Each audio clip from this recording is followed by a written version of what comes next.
Chapter 9. The Climb. "Wake up, Walter, we need to move," Gregory yelled, as he shook me awake. "What are you doing?" I asked, still half asleep and half bewildered. "Saving your life," he stammered, and pulled me into the air, his nails digging into the lobes of my ear while we ascended into the fray. Gregory's foreboding was putting me on edge. He failed to reconcile this by incessantly ignoring me, instead scratching at his head as he glanced at the cave. My anxiety was firing as I glared outside the rock. The bats were performing their chorus of screeches, although their audience was enshrined with daylight. Much to my surprise, our little beast wasn't around to hear them sing. "Hey, Greg, where did Darwin go?" I asked. The man cupped his hands around my face and solemnly flamed his eyes.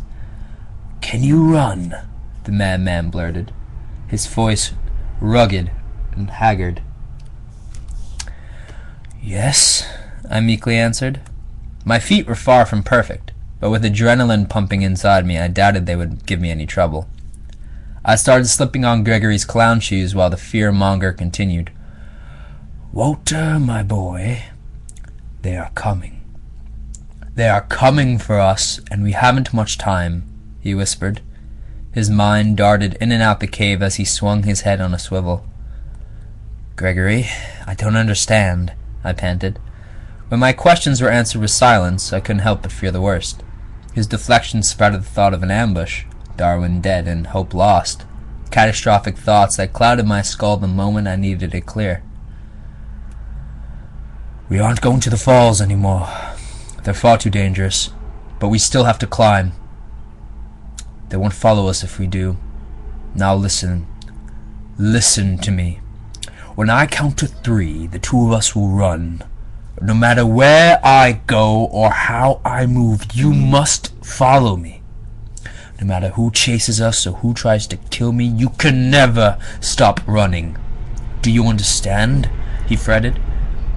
His face caked with sweat and blood was seeping through a hole in his pant leg.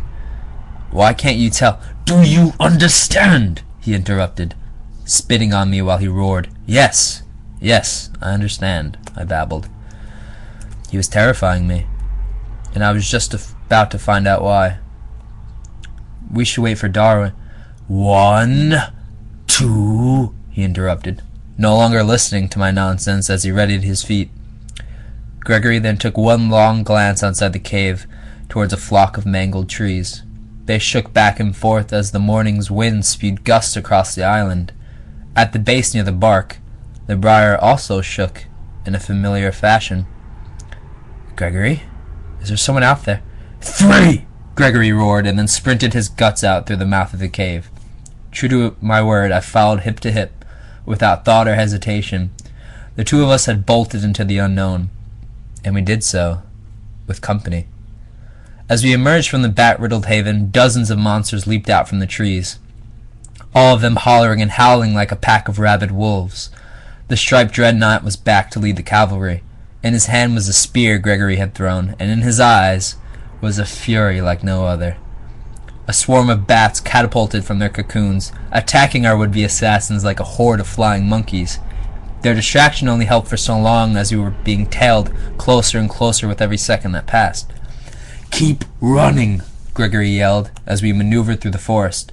Again we were greeted with an unparalleled gauntlet, a maze bedecked with hurdles that were just praying for us to slip, to make one ill-fated mistake and come crashing down. For if that one tragic mistake fell, then we'd be devoured before we had a chance to blink. Both of us soared over fallen branches and dodged the immense clusters of webs that hung from the trees above. The sea of invisible walls constricted our movements as we punched along the pavement. From behind, the rustling had amplified into anarchy, the horde laughing and hooting as they crept closer. While they may have been savages, as Gregory had said before, they were far from simpletons. The army ran in an organized fashion, each keeping an equal distance from each other, all spread out wide, breaking into a U formation. The 2 fastest runners on the sides were almost parallel with us, both rearing to dive at our feet and plow us into the earth. Each second felt like an eternity, as the pack's howl shot through my brain, amplifying the stakes of every movement. Every misstep greeted with bellowing laughter, every successful hurdle met with a sneer.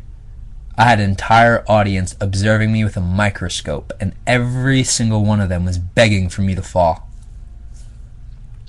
Gregory was out ahead of me.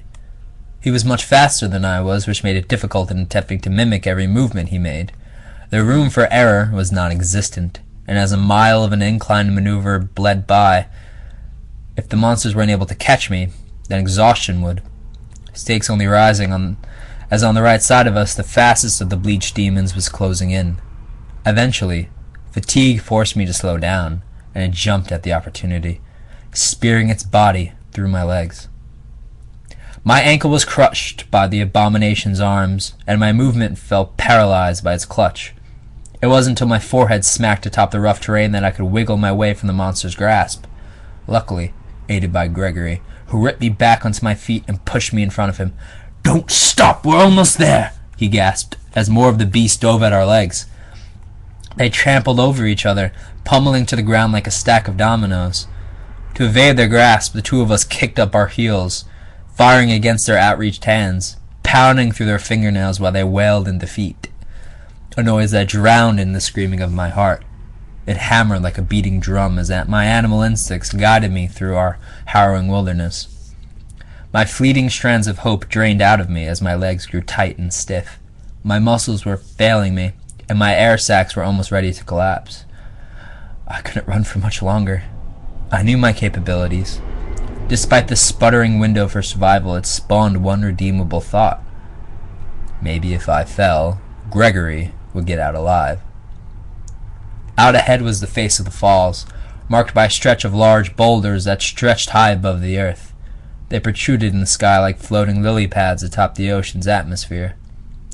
Between Solace and us, however, was a deep gap that led to a river below. "We need to jump it," Gregory yelled as his lungs screamed for air. "I know," I yelled back as we continued to accelerate towards the breach.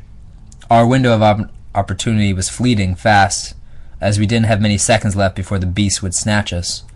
Alas, before the dastardly demons ripped me limb from limb, the two of us were in the air. A spear went sputtering past us and into the river as I floated in the air, left to grasp at the lip of a rock. Without hesitation, Gregory lifted me off the edge of the cliff and onto safety. No time wasted on thanks as we shuffled off the gravel and towards the shade of trees. It was a decision made in the hopes that the canopy's blanket of darkness would hide us from the horde. From behind, we could hear a smattering of screams as the monsters flew into the air. My head went back towards the Legion, thinking they'd be ripe and ready to break me in two. Turns out I was wrong. Dead wrong. Amidst their gallant leaps of heroics, the beasts clattered against each other. Arms and bodies slammed into the sky and vaulted the would-be snatchers into the turbulence below. Droves of the wretched souls crashed into the bed of a shallow pool, their bodies left to rot and float away in a graveyard of sea foam. Their deaths left me stunted, petrified, even rendering Gregory speechless while he fell to his knees. "This wasn't supposed to happen," he moaned, his teeth chattering while he gazed at the empty cliff. "Delta should be here right now," Gregory blurted, more anxious than I've ever seen him before. "What?" I whispered, confused what he was on about. "Darwin," he corrected himself. "The two of us plan to meet here, to take the back roads up the mountain, but I don't know where he is." "We need him, Walter," he rasped. "Did he abandon us, that traitor?" gruffed Gregory, who was beside himself on the floor. Just as my companion's fateful sentence fell from his lips, a howl filled the surrounding air. Then suddenly, a hand appeared to clench atop the lip of the boulder. Demonic fingernails dug into the deep bedrock as its booming voice wailed. "Help!" it pleaded, effectively snapping a rung in my heart. It was Darwin, and we were letting him fall. My savior was seconds from death, and I was standing there doing absolutely nothing. No longer could I be resigned to my futility. In that moment, a fire ballooned inside of me as I rushed to the creature's aid, ready as ever to prove to myself that I could be the hero I always felt I could, not the damsel in distress I'd become. "No, Walter, stop!" croaked Gregory as he lunged after me. But I was too fast. too determined to break from my cocoon of fear and sprout into a paragon. Just before I could save the helpless animal, it had risen atop the edge of the hill, heaving itself up with both hands as it rolled onto safety and choked for air. In a flash of realization, my mind melted into mania. I was no paragon, no savior, and certainly no hero. I was a fool. The striped titan had greeted us with his presence, tricking me into submission. The hulking beast rose to his knee while he gasped for breath, glaring at me with its lifeless eyes. His amber gaze was sharp and engulfed with fury. It froze my movements as I couldn't dare dart backwards like startled prey. He was a predator. I feared igniting his animalistic urges. Before he had the chance to reveal his tried and true sneer, he turned his head and peered down the gap at his comrades, all of which splattered across the splintered slab below. Some even dangled high in the air like skewers, their chests plummeting through bladed rocks that sprouted through the water like pine trees in a carpet of sand. In response to the haunting pictures that hung below, the giant seeped into a shell of disorientation. His face clenched within itself. He became downright distraught and shook in a rage. "You did this," he roared, still awestruck by the graveyard below. "You did this," he seethed once again, but this time locking his eyes with Gregory. "To protect him," he continued, stomping his foot against my ribcage and heaving me to the floor. He then placed his boot on my chest and flattened me into the earth. The air in my lungs evaporated from my throat, rendering me mute while I panted for Gregory. "But you can't protect him now," he hissed as he knelt towards me. The Colossus submitted me into the floor as I lied in a fetal position. He twisted and churned me, striking against my sides with his forearms like a steel drum. Blow by blow, he hammered me deeper into hell. Gregory sprinted after him and tried to push him off me, but his attempts were futile. The monster ignored the rattling and remained fixated upon my bulging eyes. His fangs then turned out from his lips as he prepared to take his first bite. Then from off in the distance, a clamor echoed in the air. It was a call like no other, and reared through the giant as he closed his eyes and sighed in agony. Darwin emerged from the jungle and came rushing like a bat out of hell, saving me once again as he decked the monster off my back. He then gnawed at the predator's face, searing his knives to the flesh and into bone.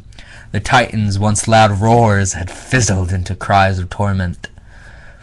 With a quick jerk of his jaw, Darwin ripped the monster's ear from his head and spat it into the river. The striped prey tried to crawl away until Darwin stomped his wide foot onto its back and released a triumphant roar.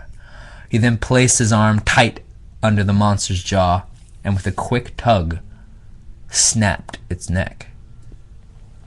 Darwin then turned towards us with blood splattered across his entire face and smiled. "Dead," he croaked as he pointed towards the fresh carcass that lied flat on the ground. "Walter, I'm so very sorry. Please tell me you're okay," Gregory asked as he rushed to my side. I'm fine. We have to get out of here. More could be on the way," I muttered. It was a lie. My back and neck were covered with welts and bruises, while several of my ribs on my left side were incredibly cracked.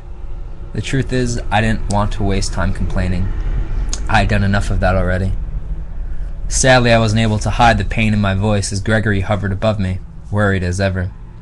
"You're not," he pleaded, and then lifted my shirt to uncover the sight below.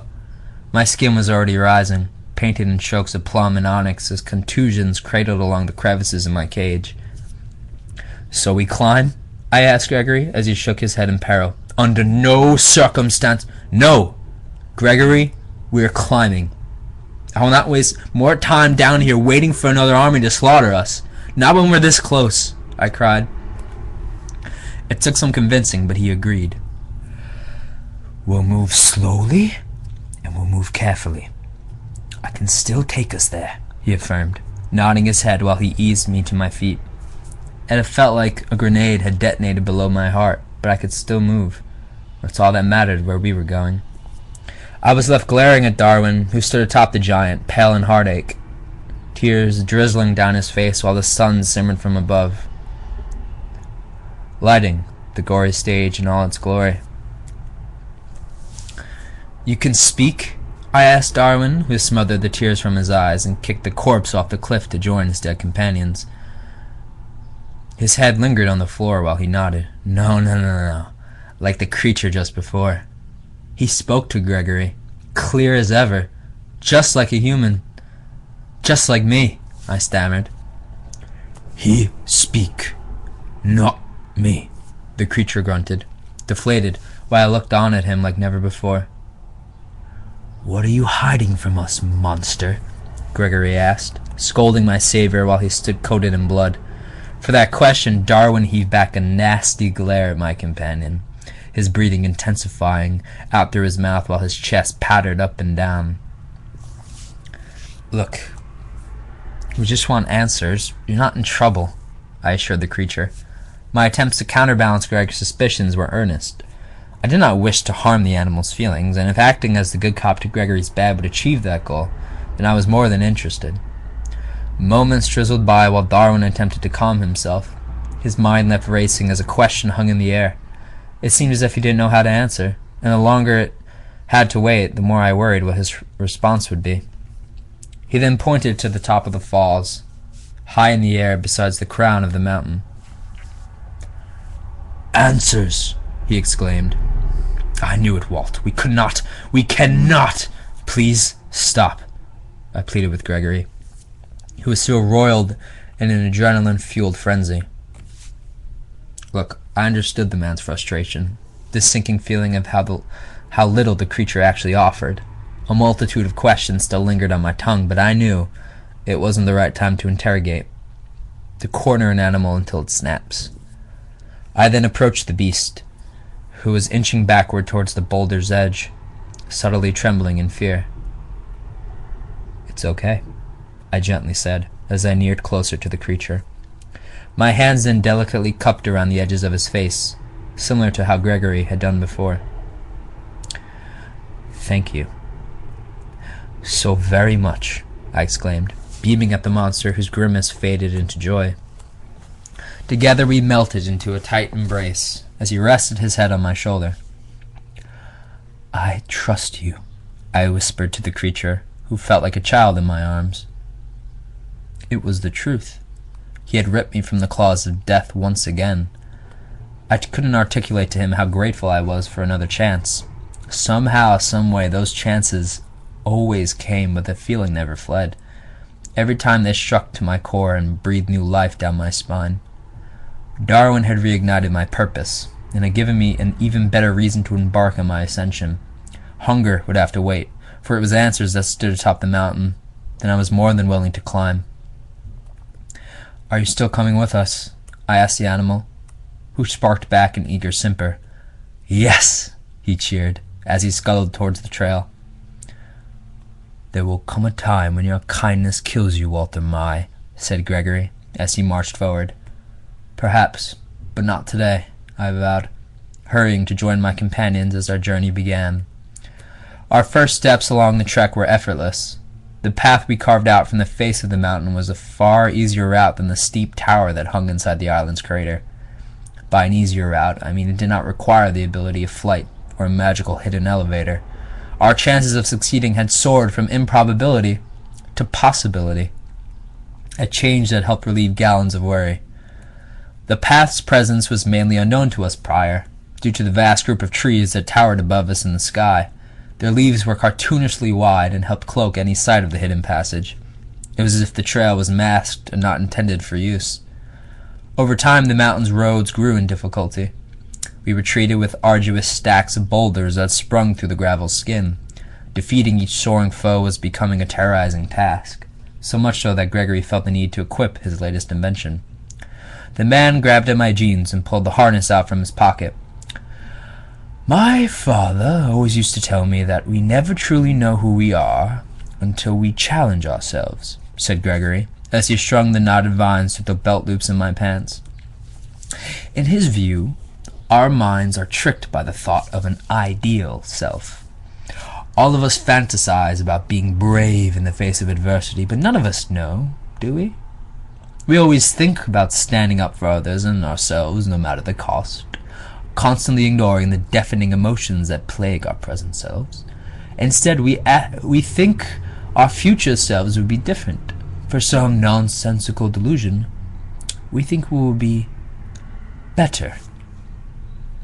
Gregory then paused and looked up and down at the next level of absurdity the mountain held for us. "So, Walter, are you ready to find out who you really are?" I heaved myself up the precipice, eager to ward off our next enemy. "What if I told you already knew who I was, and I didn't like the answer?" I grunted through my next wave of exhaustion. Gregory, who after a few seconds was already several feet ahead, turned back down it and smiled. "Well, then I think it's time to change that answer, don't you?" I nodded in agreement and followed as we began our next journey up the winding brae.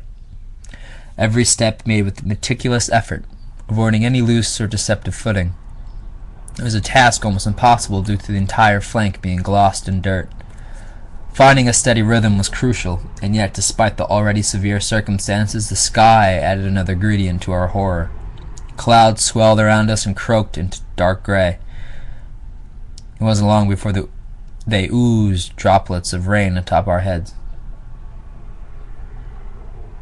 Darwin was following from below, cautious while he hopped from rock to rock, struggling to find his balance. He would climb each rung of the mountain in a slow, precise fashion, grabbing and pulling with both of his arms and two legs. Legs that, luckily for Darwin, were akin to two extra hands. The one-armed monster and I acted as poorly built rock climbers, reliant on a sluggish pace and frequent stops to rest, all of which resulted in a trek that played in slow motion.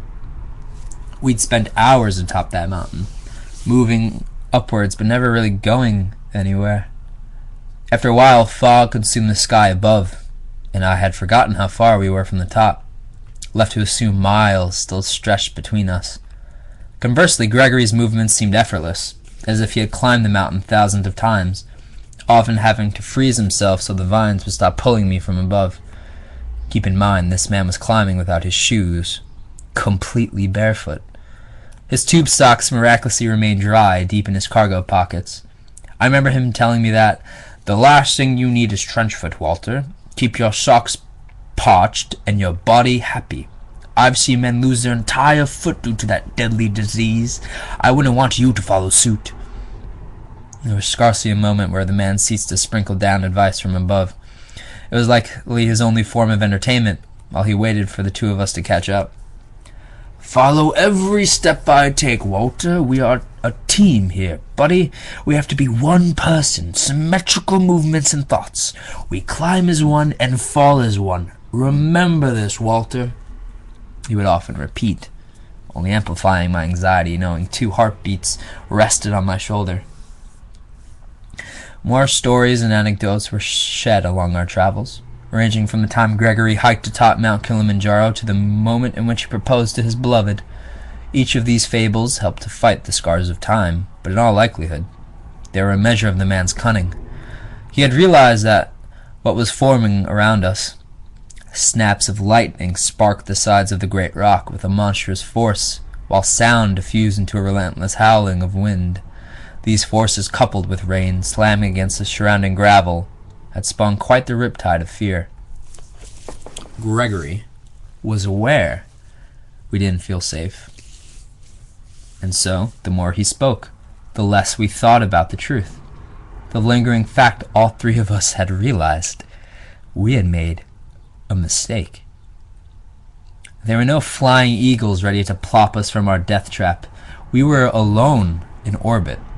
Time became distorted as I blinked my eyes, and another hour would fade, my body coping by departing into autopilot, sinking into the worlds Gregory would often paint, sinking into every minor detail.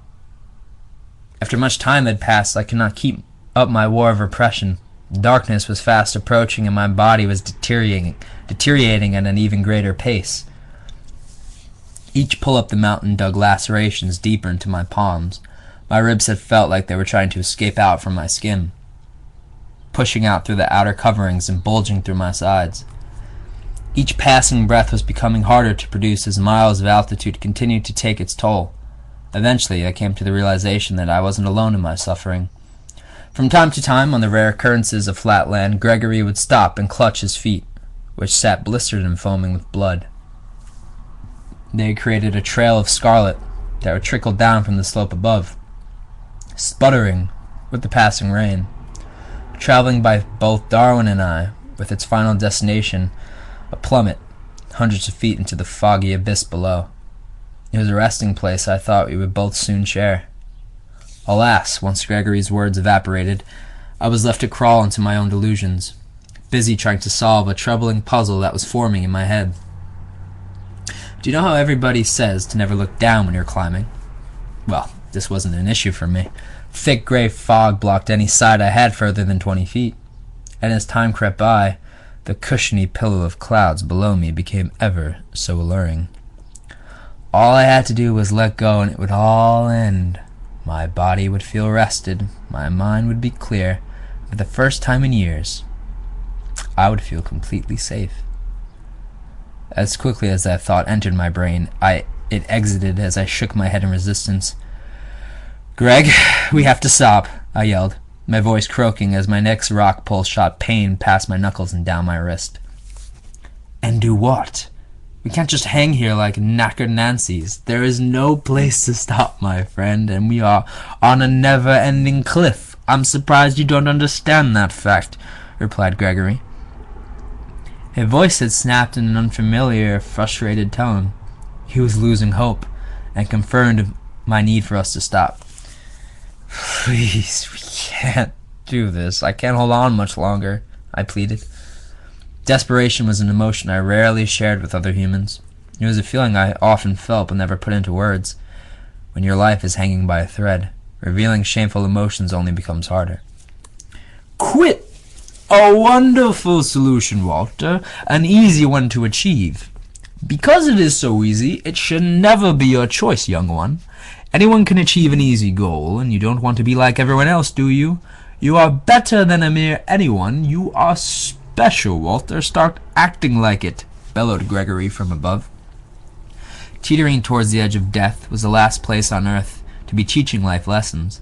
Those lessons would often be rendered obsolete and pointless when talking to a walking corpse. One would think that delusional idiot would have realized that. I didn't have the energy to voice my anger, left alone to bask in my resentment.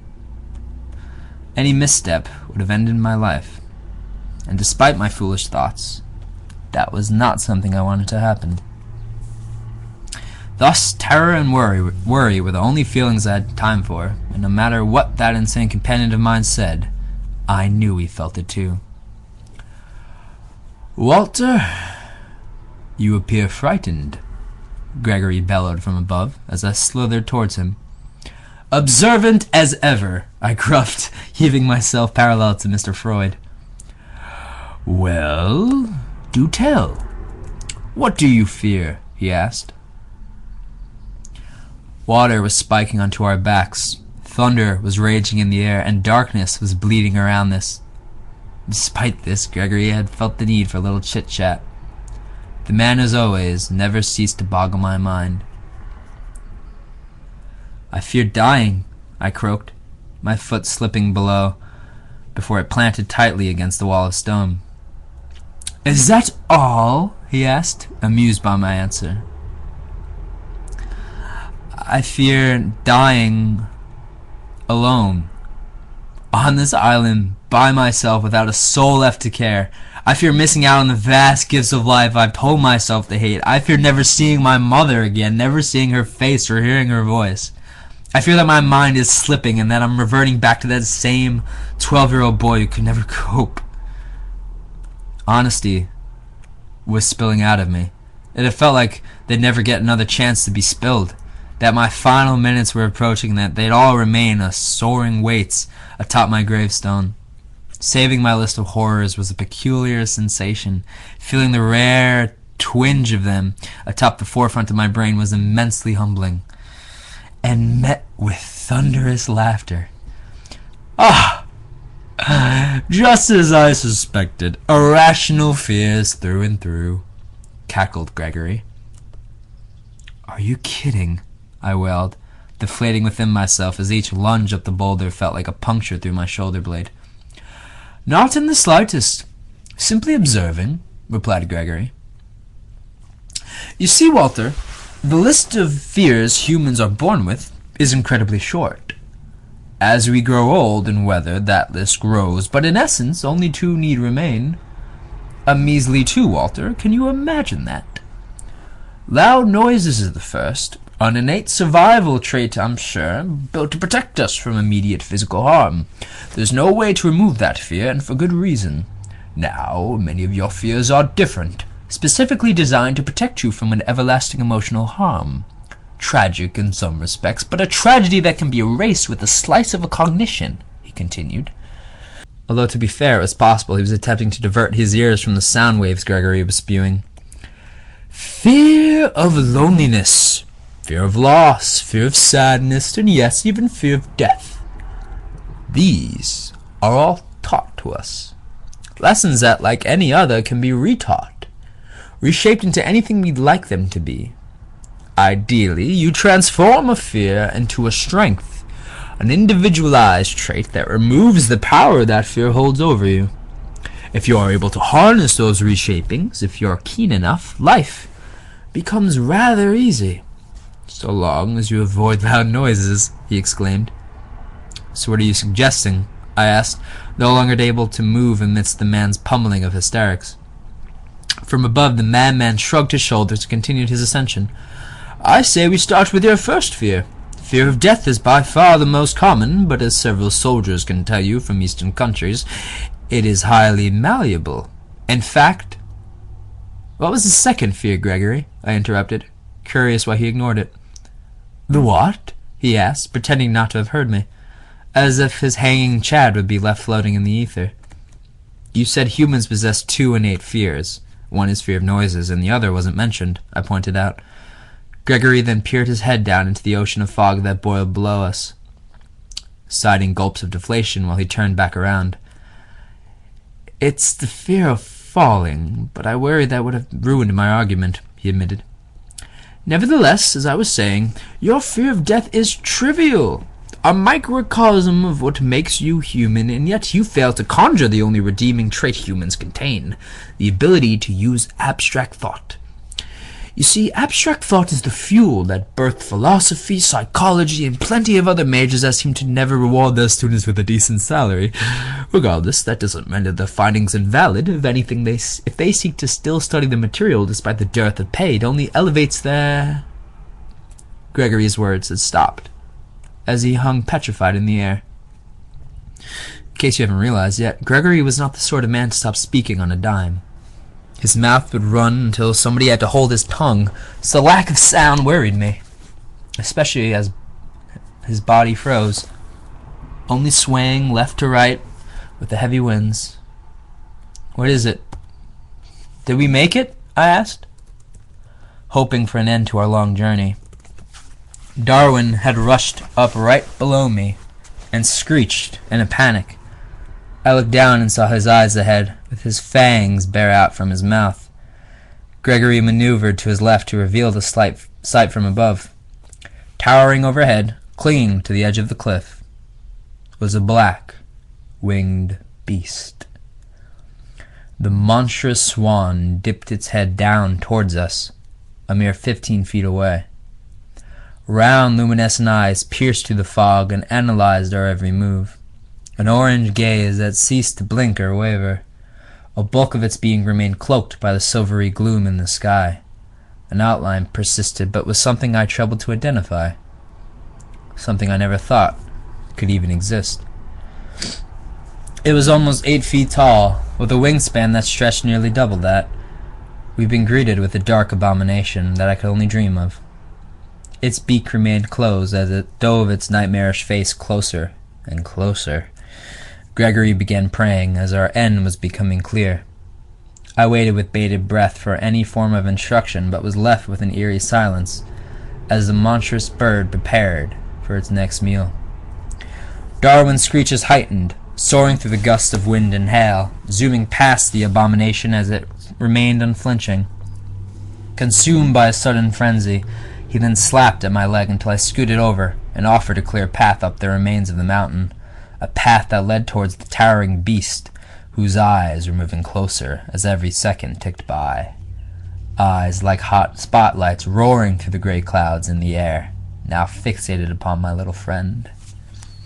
Darwin sprang up past both Gregory and I, zooming up at a feverish pace towards the monstrous bird.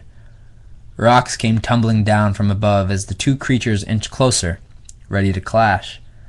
Just as lightning cracked in the sky and a drumming of thunder shook the air, the abomination revealed its gaunt, stretched wings and dove headfirst, cascading down the mountain. In a rush of movement, its long, narrow beak snapped open, ready to devour Darwin until he swung his arm towards the beast's face and clawed at its immense and vulnerable eyes. The monster's neck jerked back in pain as its raucous screams traveled across the entire island, a sound that disappeared as it pummeled into the foggy abyss. Darwin slid from the precipice of its beak, desperately grabbing at the sharp rocks that protruded out from the face of the mountain. His body slashed through the air until, in a jolt of luck, he somehow grabbed at the rope of vine that clung around my waist. His arm had locked, stopping his fall in midair. He swung awkwardly below me, causing his head to whip against the side of the cliff, his weight drilling at my fingers as my hold on the mountain wavered. Adrenaline and desperation are a powerful thing, and in that moment, the capabilities were put to the test. Gregory and I yelled in anguish as the 200-pound weight dangled from my waist. My heartache bloomed as the vines gradually tore from my hip. I looked down at Darwin, whose face bristled red in blood, but calm and at peace. The sounds of the bird's screeches swelled from below us as Darwin's grip steadily weakened. "Go!" he grunted, his eyes foaming with tears. "Hold on, I'm not letting you go anywhere." "I need you," I yelled back, shaking my head in disbelief. I tugged at his wrists, but couldn't pull any further, as my limp arms failed me. Blazing orange lights shone through the smog below us as the monster's rage grew deafening. Darwin looked downward, then back up at me and smiled. "Walter, no matter what happens, no matter what he says, do not trust the doctor, and do not trust Gregory," he whispered, as his hands seared through my grasp. The message was clear and left for only he and I to hear. It was also a message that sprouted a flurry of thoughts within me that were far too loud to even articulate. Gregory then calmly spoke, his words clear in my mind. "Walter, you have to do it. You have to." Suddenly his voice escaped me, as a soaring monster emerged from the clouds, and dread filled my body. I then did the only thing I could do. I dropped him. Darwin plunged into the depths and grappled the monster by its neck. Together they plummeted into the blackened, swollen air until their sight and sound evaporated from the sky. A blend of sorrow and agony boiled inside of me as I let out a howl of anger into the rain-drenched hell I was stuck on. I stared up at Gregory, whose face remained apathetic and empty as if nothing happened. "We must finish, Walter," he exclaimed, as he tugged at one of the last remaining rocks that hung above us. Sobbing like a child, I followed as we completed the final stage of our trek. With our last burst of energy, we hurtled ourselves up and over the edge of the mountain. Finally finished. Finally safe. One would think I'd be jubilant at our triumph, and yet no happiness rang within me. Only the sight of Darwin vanquishing and the sound of his words appearing. Words that repeated in my head and left me riddled with questions, each flashing through me but one failing to ever flee. If Gregory Enola was the man I'd come to know, then why shouldn't I trust him? Perhaps the monster was right. Perhaps I didn't know him at all.